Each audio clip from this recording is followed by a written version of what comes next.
सहारों को अपना बना लीजिए, साया आफियत में बसा लीजिए। ये अगला सवाल है, सूरज ग्रहण और चांद ग्रहण की इस्लाम में क्या अहमियत है, और साइंटिफिकली इसकी एक्सप्लेनेशन भी फरमा दें प्लीज।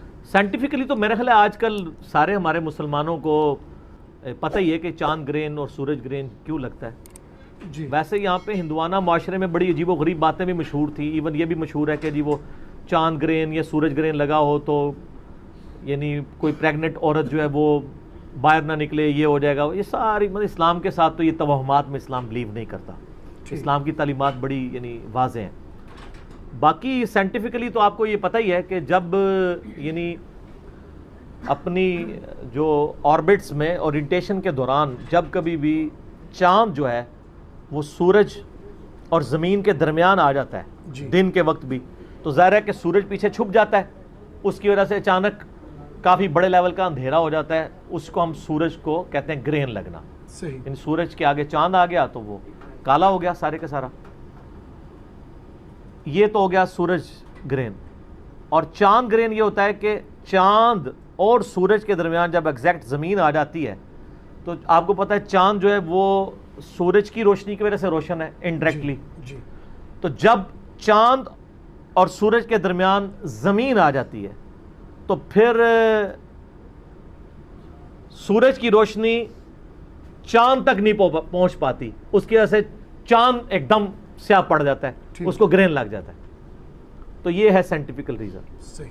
साइंटिफिकली यानी हम इसको जो बयान करते हैं। बाकी इस्लाम के अंदर इसकी अहमियत इस एतबार से है, इस्लाम इसे अल्लाह की निशानियों में से एक निशानी लेता है। जिस तरह बाकी कुदरत की बड़ी निशानी है, आंधी का आना, हवाओं का चलना, अंडे में से चूजे का निकलना, परिंदों का हवाओं में उड़ना, मछलियों का पानियों में तैरना, ज़मीन से एक बेकदर बीज से इतना बड़ा दरख्त निकलना, फूलों का उगना, ये जितनी अल्लाह की कुदरत की निशानी है उनमें से एक ये निशानी है। बुखारी और मुस्लिम दोनों में एक हदीस मौजूद है। मिशकात में आपको पहली जिल्द में खुसूफ का एक चैप्टर मिलेगा, खुसूफ की नमाज, खा सीन वाव फा। खुसूफ की नमाज वो है जो सूरज और चांद ग्रहण के वक्त पढ़ी जाती है। उर्दू में वैसे इसको उन्होंने ट्रांसलेट कर लिया है कि जी सूरज ग्रहण के लिए कसूफ है और उसके लिए खुसूफ ही लफ्ज़ वैसे इस्तेमाल होता है अरबी में। जो मिशकात के अंदर आपको सारा मिलेगा चैप्टर। तो बुखारी और मुस्लिम दोनों में हदीस मौजूद है कि जब कभी भी सूरज ग्रहण या चांद ग्रहण लगता तो नबी अलैहिस्सलाम खुसूफ की नमाज अदा फरमाया करते। और सईदा आयशा कहती हैं कि वो नमाज ऐसी होती थी कि जब तक ग्रहण ख़त्म नहीं होता था आप सल्लल्लाहु अलैहि वसल्लम मुसलसल नमाज में मशगूल रहते थे। और यह भी मिलता है बुखारी और मुस्लिम में कि ऊंची आवाज़ से भी कभी आपसे किरात करना साबित है और आहिस्ता आवाज़ से भी साबित है, दोनों तरीके सुन्नत है।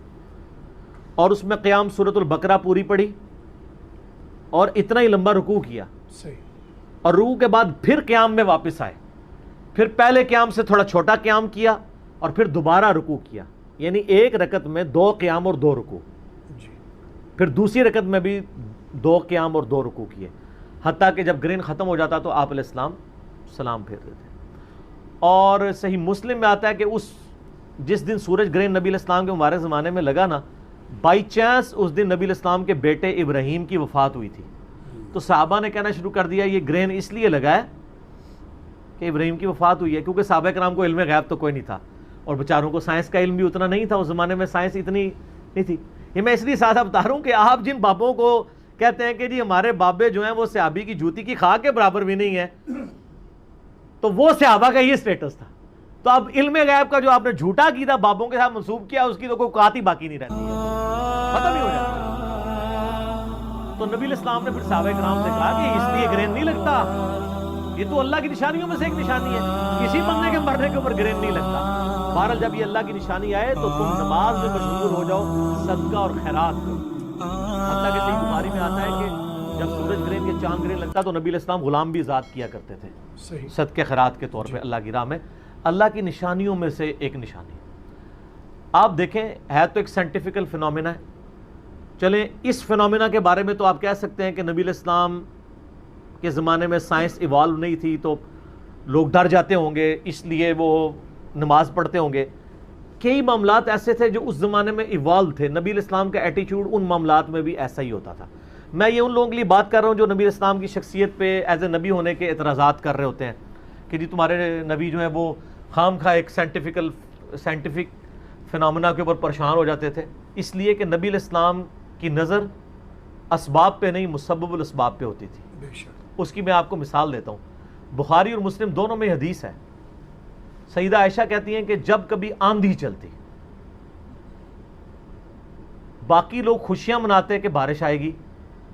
ظاہر ہے یہ چیز تو سائنٹیفکلی پروف تھی نا اس زمانے میں کہ آندھی کے ساتھ بارش اور بادل آئیں گے. جی.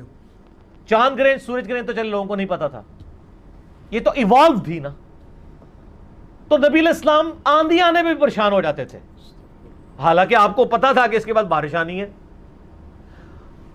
تو اما عائشہ کہتی ہیں کہ نبی علیہ السلام کبھی گھر کے اندر جاتے کبھی باہر آتے, اللہ کی تحمید تمجید تحلیل بیان کرتے سورج گرہن اور چاند گرہن کے موقع پہ بھی اور آندھی کے موقع پہ بھی.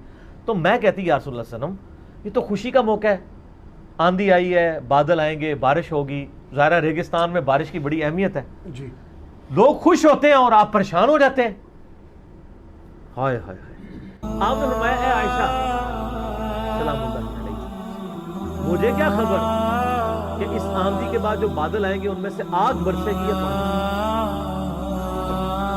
سیدہ عائشہ کہہ سکتی تھی یا رسول اللہ کہ this physical phenomena of nature, آپ کو نہیں پتا, رسول اللہ کو نہیں نا پتا کہ بارش ہی برستی ہے. لیکن ان کو پتا تھا کہ نبی علیہ السلام کی نظر فیصلہ کرنے والے پہ ہوتی ہے, فزیکل فینومینا پہ نہیں ہوتی. بے شک. اور اس کا ثبوت یہ ہے کہ سیدہ عائشہ کو پھر حضور نے کہا کہ مجھے کیا پتا کہ آگ برسے گی, کیا تمہیں پتہ نہیں ہے. سورہ ہود کی آیت تلاوت کی نبی علیہ السلام نے کہ جب قوم عاد کے اوپر عذاب آیا تھا تو ایک بادل کی شکل میں آیا تھا, بڑی گرمی ہوئی اور بڑے عرصے بعد ایک بادل نمودار ہوا تو ساری قوم اس بڑے بادل کے نیچے ٹھنڈک کے لیے آ گئی اور خوشیاں منانا شروع ہو گئی کہ ہم پہ یہ بادل برسے گا. اور اصل میں وہ آیا تھا عذاب قوم عاد کے اوپر. حضرت ہود علیہ السلام نے ان کو پہلے ہی کہہ دیا تھا کہ تم پہ عذاب آئے گا. وہ تو ایکسپیکٹ نہیں کر رہے تھے, انہوں نے تو یہی دیکھا تھا کہ بارش ہی برستی ہے بادل سے. جب وہ ساری قوم بادل کے نیچے جمع ہوئی اللہ کی طرف سے آگ برسی, سارے بھسم ہو گئے. تو نبی علیہ السلام نے فرمایا مجھے کیا پتا کہ یہ جو بادل آئے ہیں اس میں میری قوم کے اوپر آگ نازل ہو جائے. تو یہ نبی علیہ السلام کا اللہ تعالیٰ کے بارے میں یقین کا ایک اعلیٰ ترین لیول ہے. انبیاء اکرام علیہم السلام اسباب پہ نظر نہیں رکھتے, مسبب الاسباب پہ رکھتے ہیں. بے شک. تو سورج گرہن اور چاند گرہن کی بس اتنی ہی اہمیت ہے کہ جس طرح قدرت کی اور بڑی نشانیاں ہیں ان میں سے یہ نشانی ہے. باقی اس کے ساتھ جتنے توہمات لوگوں نے جوڑے ہوئے ہیں, آج کے لوگوں نے کیا صحابہ اکرام نے بھی جوڑ لیا تھا کہ انہوں نے کہا کہ نبی علیہ السلام کے بیٹے کی ڈیتھ ہوئی ہے اس لیے گرہن ہوا, تو نبی علیہ السلام نے اس کو اسی وقت کنڈیم کر دیا کہ ان چیزوں کے اس کے ساتھ ریلیٹ نہ کرو. ایسا نہیں ہوتا, یہ اللہ کی نشانیوں میں سے, یعنی اللہ تعالیٰ جب چاہتا ہے اس کے ساتھ ایسا معاملہ کرتا ہے.